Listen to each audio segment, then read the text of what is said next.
You ask Tiger to solve.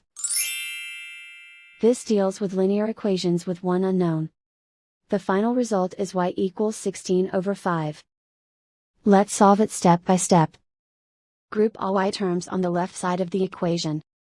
Add 3y to both sides.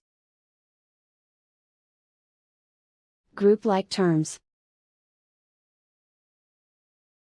Simplify the arithmetic. Group like terms.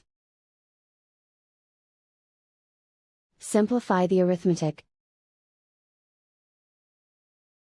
Group all constants on the right side of the equation. Add 2 to both sides. Simplify the arithmetic.